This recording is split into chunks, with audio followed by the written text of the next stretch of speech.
Hello there. This is going to be a review of Roman J. Israel Esquire. This came out in 2017. It's by the same director who did Nightcrawler. It's Dan Gilroy. His brother also did the new Star Wars series, Andor, and he has a family also in the movie industry, screenplay writing.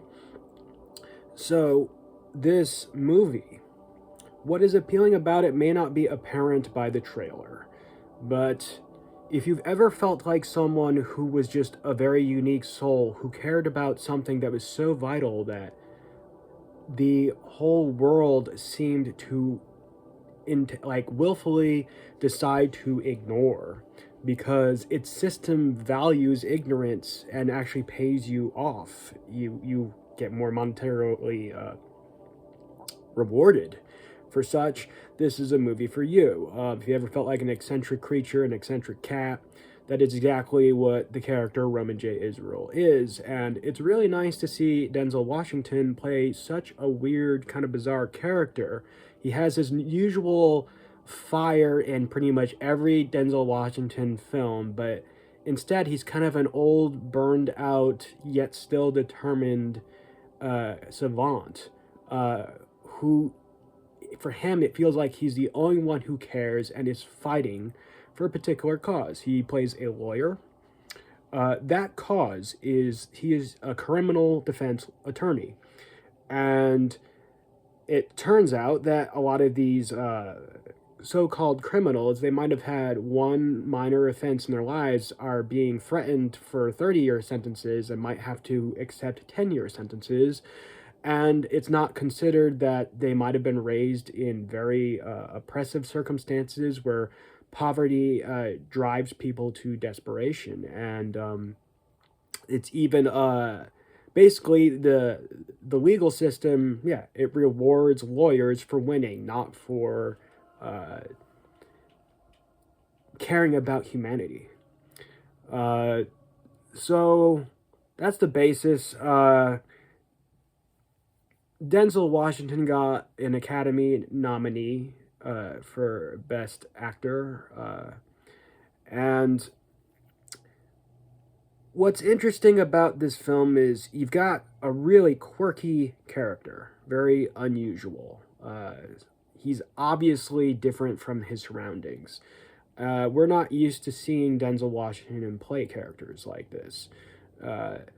And he not only embodies the solution, but also the problem with the establishment.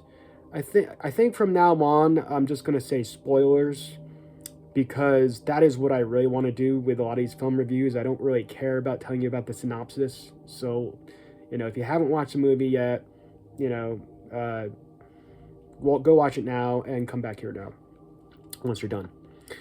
So, in the beginning, it's not much of a spoiler. He says he's already got like a case where he's both the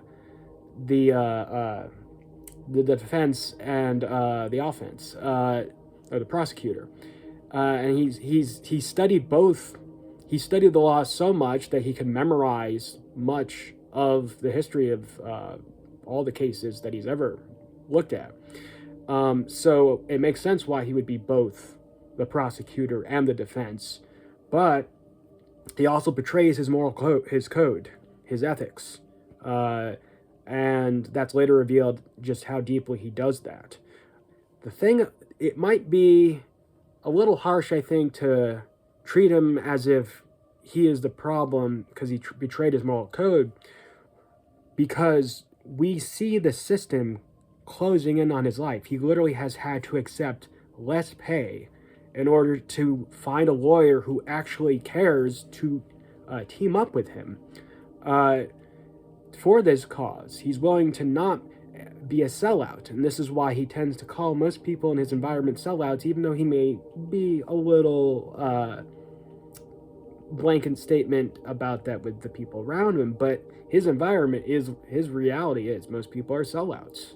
And obviously he might have felt like a sellout himself, but the reality of his situation was, no matter how hard he pushed his ethics and his moral code, he did get into a place of desperation where no one was caring about him, his financial needs. He's a product of his society. Uh, so to call, I wouldn't say that he necessarily betrayed his moral code. He just, in a moment of weakness, did something that was simple because his entire life was difficult in upholding his moral code, and no one seemed to care except him. Had he held out just a little longer, he would have seen the fruit of his labor, right? Uh, so I like that, not necessarily that this film is a tragedy, but that him, by simply being who he is, the society that he lives in wants to destroy him. And it doesn't even seem to be aware that it's doing that. It's just kind of in an autopilot phase because the rewards that people got for sentencing people for 10 years prison or 30 years prison, they were getting the financial backing for it. They weren't given a reason to care, and we have to be the reason. Such a character is inspiring. If we are not the reason to care, then no one is going to care. If we don't start it with ourselves, we're putting out an energy of stagnation, of not caring, and this is the problem with a system that values money. It might be better for us to have some sort of monetary system that wasn't just money, but maybe some sort of barter system where all things were considered valuable. By making only one thing super valuable, then we all tend to focus on it, like hyper focus on it, right? So yeah, I also really liked how strange a cat this character is. Like, I mean, he even walks funny. He's got that afro and craziness, and he actually you can tell he prefers like certain kind of jackets over these really expensive suits. He even says so. He's eating peanut butter. You see like a wall of peanut butter behind him.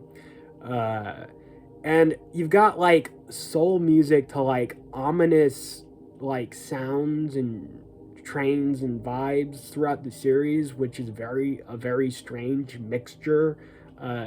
You wouldn't know that the director of Nightcrawler made this, but it makes sense once you're told.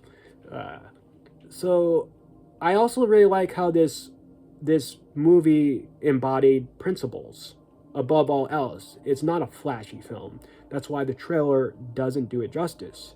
It's more about embodying your whatever uniquely speaks to you that you're willing to fight for, and not that you should even have to fight for something so basic. I like how in the end, even if he lost his own way, and he pays a much dire consequence for it, even though he returned the money and said he would refund it and owned up to his responsibility, the criminal world still destroyed him.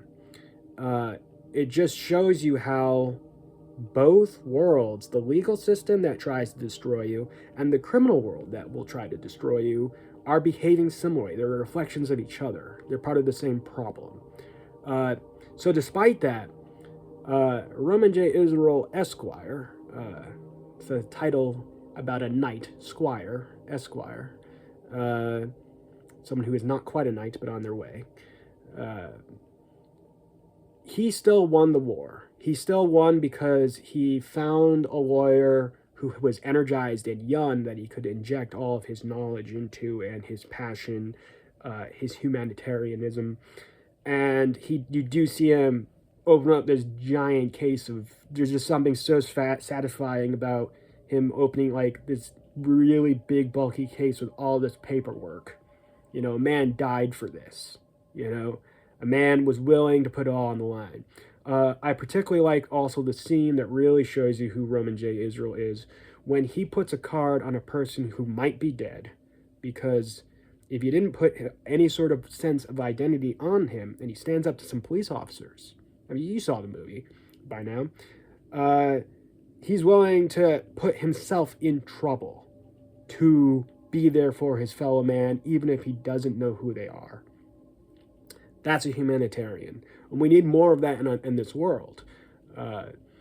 We need to love and embrace the eccentricities of this world. Interesting fact about Denzel Washington, although the screenplay itself is not about autism, Denzel Washington thought it might give it more of a charm if he researched autism and embodied that as a character.